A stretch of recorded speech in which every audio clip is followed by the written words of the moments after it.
और इस बीच उमा कौशल deputy mayor हमारे साथ सीधे फोन लाइन पर जुड़ी हुई हैं। उमा जी, न्यूज 18 हिमाचल पर आपका बहुत स्वागत। क्या कहेंगे इस पूरे मसले को लेकर जिस तरीके से बयानबाजी अब हो रही है?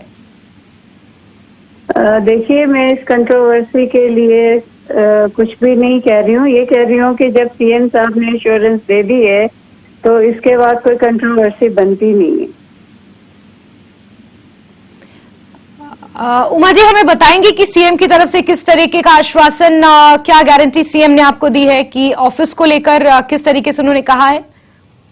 उन्होंने कहा है कि आपका ऑफिस वहीं बनेगा जहां हमेशा से मेयर और डिप्टी मेयर साथ रहते हैं। अब जैसे हमारे कमिश्नर के साथ असिस्टेंट कमिश्नर का कमरा वहीं होता है, ये तो कभी भी नहीं हुआ आज तक कि मेयर के साथ डिप्टी मेयर का कमरा ना हो। तो वो था और चेंज थोड़ा किया, तो इसलिए मैंने थोड़ा सा ऑब्जेक्ट किया था कि वहां से शिफ्ट क्यों किया गया। तो बाकी जब उन्होंने एश्योर कर दिया तो इट्स ओके, तो फिर तो आएगा ही आएगा। लेकिन इसके पीछे आप कारण क्या मानती है उमा जी? क्योंकि आज तक ऐसा नहीं हुआ है। ब्रिटिश काल से ही जहां मेयर का ऑफिस होता है वहीं डिप्टी मेयर का ऑफिस होता है और अचानक से ये बदला गया। और बड़ी बात यह कि इसकी जानकारी भी किसी को नहीं थी। जब आप ज्वाइन करने गई तब आपको पता चला कि सब्जी मंडी शिफ्ट कर दिया गया है। क्या कारण आप मानती हैं? बीजेपी की तरफ से आरोप लग रहे हैं कि गुटबाजी है। नहीं, कोई गुटबाजी नहीं है। और ये पहले से कुछ इन्होंने फाइल जो थी वो मूव की हुई थी और वो पिछले टाइम में हुई हुई थी, तो उस पे एक्शन इन्होंने अब ले लिया। बाकी पार्टी में कोई गुटबाजी नहीं है। और अब क्योंकि आपको एश्योरेंस सीएम की तरफ से ये एश्योर किया गया है कि आपका ऑफिस जहां पहले था मेयर के साथ ही, जब डिप्टी मेयर का ऑफिस होता था वहीं पर होगा, इस पर आप क्या कहेंगी? किस तरीके से उन तमाम आरोपों पर लगाम लगे उसको लेकर आप क्या कहेंगी?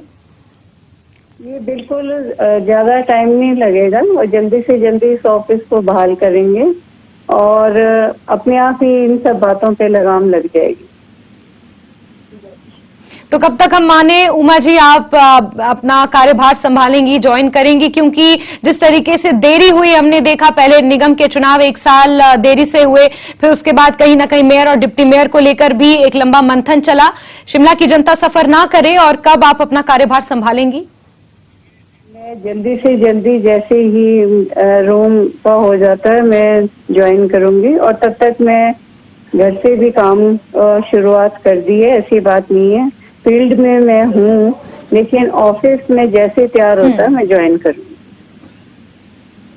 लेकिन उमा जी, अभी हमने निगम कमिश्नर का बयान भी सुना और उन्होंने कहा कि जो ये ऑफिस बदला गया है नियम के तहत बदला गया है। और अब जो भी निर्णय आया, क्योंकि कोर्ट ने तो यही कहा था कि जहां मेयर का दफ्तर होता है वहीं डिप्टी मेयर का दफ्तर होगा, इसको लेकर अब रिव्यू पिटीशन भी दायर कर दी गई है, ये निगम कमिश्नर ने कहा है। बिल्कुल, क्योंकि ये तो हाई कोर्ट का फैसला था, तो उसके ऊपर तो अमल करना ही चाहिए था। तो ये हो जाएगा जल्दी सॉर्ट आउट, ऐसी बात नहीं। ये लेकिन रिव्यू पिटीशन के बारे में कोई नहीं, तो वो तो करना ही पड़ेगा। जब फाइल हुई है तो वो तो करना ही पड़ेगा, सिस्टमेटिकली तो करना ही पड़ेगा। हाँ जी, बिल्कुल। तो आप ये कह रही हैं क्योंकि सीएम ने ये एश्योर किया है कि जहां डिप्टी मेयर का ऑफिस पहले होता था वहीं पर होगा, इस बात को लेकर आप आगे चल रही हैं और बहुत जल्द अपना पदभार भी ग्रहण करेंगी। उमा कौशल जी, न्यूज 18 हिमाचल को अपना महत्वपूर्ण समय देने के लिए आपका बहुत बहुत शुक्रिया।